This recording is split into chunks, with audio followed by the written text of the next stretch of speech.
अस्सलाम वालेकुम viewers, welcome to the students platform. Viewers, आज हम पढ़ेंगे STA 301 के लेसन नंबर 6 को। तो आइए स्टार्ट करते हैं। Stem and leaf plot. Stem and leaf plot क्या है कि इंट्रोड्यूस्ड बाय जॉन ट्यूकी 1977। जॉन ट्यूकी पढ़ लें, TUKEY है। जॉन ट्यूकी पढ़ लें, जॉन ट्यूकी पढ़ लें, जिस तरह आपको ईजी लगता है।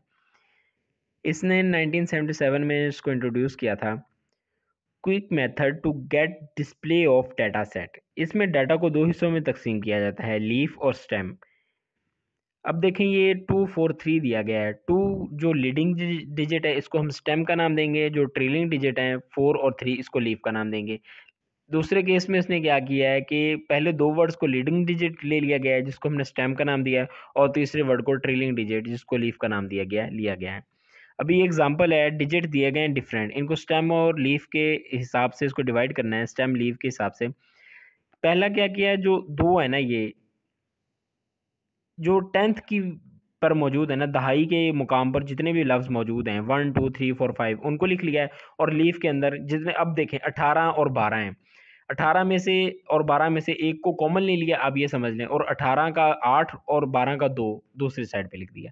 आगे अभी इसके अंदर थी वैल्यू 29 26 और 27।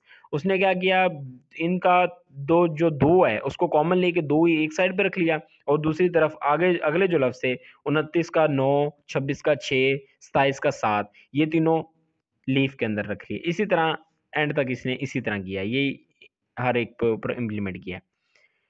तो अगर कह रहा है कि data in the form of array, data को एरे की फॉर्म में तरतीब में हम लिखें तो ये रिजल्ट आएगा। ज़्यादा फ़र्क नहीं है, मतलब एक तरतीब के अंदर डाटा को लिख कर उसने सॉल्व करके आपके सामने दिखा दिया। उसके बाद कह रहा है स्टेम ऑफ लीफ की, ये भी सेम एग्जांपल है, कोई इसके अंदर ख़ास फ़र्क नहीं है। फ्रीक्वेंसी डिस्ट्रीब्यूशन के थ्रू भी कह रहा है कि स्टेम एंड लीफ जो सिस्टम है ये फ्रीक्वेंसी डिस्ट्रीब्यूशन को भी शो करता है। टेली मार्क्स इसके अंदर दिखाएंगे, टेली मार्क्स के बारे में आप अच्छी तरह जानते होंगे, यहाँ पर मैं आपको टेली मार्क्स के बारे में नहीं बताऊंगा। तो आगे देखें, sorry, stem and leaf display जो कह रहा है, ये कह रहा है कि बार ग्राफ की तरह होता है। देखें आपके सामने जिस तरह बार ग्राफ होता है उसी तरह बिल्कुल ये बार ग्राफ की तरह शो हो रहा है।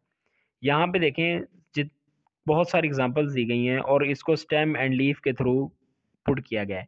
3 के साथ 39 था तो 3 स्टेम ले ली गई और 9 लीफ। 46 दो दफ़ा आया, 46 और 46। इसके अंदर 4 जो है स्टैम्प के तौर पर लिया गया है, और 46 जो 6 है उसको हमने लीफ, और दूसरे 46 का 6 भी हमने लीफ के तौर पर ले लिया। 5 देखें, 5 के अंदर एक लफ्ज़ होता है, इसके अंदर ये वैल्यूज़ हैं सारी दी हुई जो मैं आपको बता रहा हूँ। 50 है, 54 है और 55 है। इसके अंदर 5 जो है पहला, इसको कॉमन ले लिया, और 50 का 0, 54 का 4 और 55 का जो 5 है उसको लीफ के तौर पर ले लिया। ये सारे इसी तरह। अच्छा, measures of central tendency and measure of dispersion, यानी description of variable data. Measure of central tendency ये दो तरह की हैं। एक है average which enable us to measure the central tendency of variable data, और measures of dispersion enable us to measure its variability।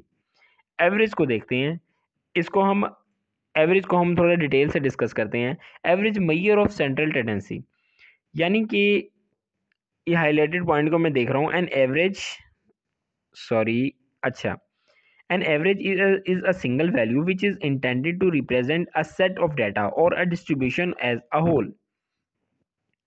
दो एक जैसी कर्व हैं लेकिन इनकी पोजीशन मुख्तलिफ है।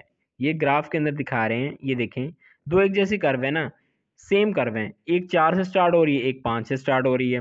इसकी क्या वजह है? अगर दोनों कर्व की वैल्यू की एवरेज लें तो इनमें एक का डिफरेंस है, यानी एक, सिर्फ इस एक के फ़र्क की वजह से इन कर्व्स की पोजीशन तब्दील हो गई। पता चला कि एक सिंगल वैल्यू ऑफ एवरेज भी पूरी डिस्ट्रीब्यूशन को आसानी से रिप्रेजेंट कर सकती है। एवरेजेस की टाइप्स हैं यहाँ पे। पहली तीन टाइप्स जो हैं, अरिथमेटिक मीन, ज्योग्राफिक मीन और हार्मोनिक मीन, ये मीन की टाइप्स हैं। इसके अंदर सिंपल तमाम वैल्यूज़ को जमा करना और उनकी नंबर पर डिवाइड कर देना। ये काम करते हैं। मीडियन के अंदर क्या है कि जो सेंटर तरतीब से हम लिखेंगे वर्ड्स को, उसके अंदर जो सेंट्रल वैल्यू होगी वो उसका मीन होगी। मोड क्या है, मोस्ट फ्रिक्वेंटली यूज वैल्यू, जो सबसे ज़्यादा वैल्यू इस्तेमाल होगी वो उसका मोड कहलाती है। ये एग्जांपल मोड की दी गई है कि इसके अंदर 2, 7, 9, 5, 8, 9, 10 9 है, तो सबसे ज़्यादा 9 इस्तेमाल हो रहा है, तो 9 इसका मोड होगा। मोड को थोड़ा इन्होंने ब्रीफ किया गया है, मोड को हम देखते हैं। Mode in case of raw data, अगर एक चीज़ के रिलेटेड बहुत ज़्यादा डाटा दिया गया हो तो उसे हम डॉट प्लॉट के ज़रिए मेजर कर सकते हैं। इस तरह देखें, अभी ये डाटा दिया गया है ना, हम देखते तो नहीं बता सकते इसके अंदर मोड कौन सा है, यानी कि कौन सा लफ्ज़ सबसे ज़्यादा इस्तेमाल हो रहा है। तो इसको मेजर करने के लिए, इस किस्म के डाटा को मेजर करने के लिए हम कौन सा तरीका इस्तेमाल करते हैं, डॉट प्लॉट। डॉट प्लॉट के अंदर कह रहा है कि हम एक हॉरिजेंटल लाइन पर नंबर्स लिखे जाते हैं और इनके ऊपर जो भी नंबर आता है, बार बार शो होता है, जो नंबर आता है उसको एक पर एक डॉट लगा दिया जाता है। जितनी बार वो नंबर रिपीट होगा उतनी बार इस पर डॉट लगा दिया जाएगा। फर्ज करें पहला लफ्ज़ है 6, दूसरा है 7.5। अब 6 एक दफ़ा आया है, नंबर हम देख रहे हैं टेबल के अंदर, उसके अंदर पहले 6 आया, उस पर डॉट लगा दिया। 7.5 आया, उसके ऊपर डॉट लगा दिया। 9 आया, डॉट लगा दिया। फिर दोबारा 9 आ गया, फिर डॉट लगा दिया। तो आखिर में जब लफ्ज़ पूरे हो जाएँगे तो सबसे ज़्यादा जिस नंबर के ऊपर डॉट्स होंगे तो इसका मतलब होगा ये वर्ड सबसे ज़्यादा अब आ रहा है और ये वर्ड उसका मोड होगा। आगे कह रहा है मोड को एक्स कैप से ज़ाहिर करते हैं। ये कैप ऊपर शो हो रही होगी, बड़ा एक्स लिखा हुआ है इसके ऊपर कैप, इसको हम मोड कहते हैं। Mode in case of discrete frequency distribution, इसमें मोड की वैल्यू का इमीडिएटली पता चल जाता है। हाईएस्ट फ्रीक्वेंसी जो होती है वो मोड कहलाती है। अभी ये देखें, 39 मुसाफिरों ने 13 दफ़ा सफ़र किया, यानी मोड जो है 13 है।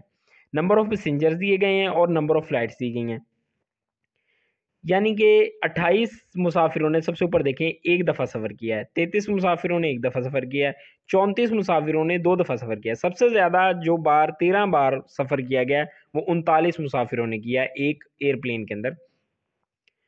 तो कह रहा है कि 13 दफ़ा जो सबसे ज़्यादा सफ़र 13 दफ़ा किया गया, 13 उसका मोड है।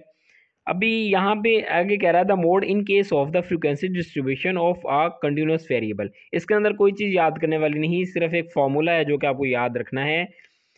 X cap is equal to, आप जो भी इस टर्म बनती है आप इसको देख लीजिएगा, एक्स के ऊपर एक कैप है, एक्स कैप पहले कर लें इसको याद करने के लिए। एल प्लस, ये वन नहीं है ये एल है, l plus f m minus f one over f m minus f one plus f m minus f two multiplied by h. L जो है lower class boundary of modal class, f m क्या है frequency of modal class, f one जो है frequency of class preceding the modal class, f two क्या है frequency of following modal class,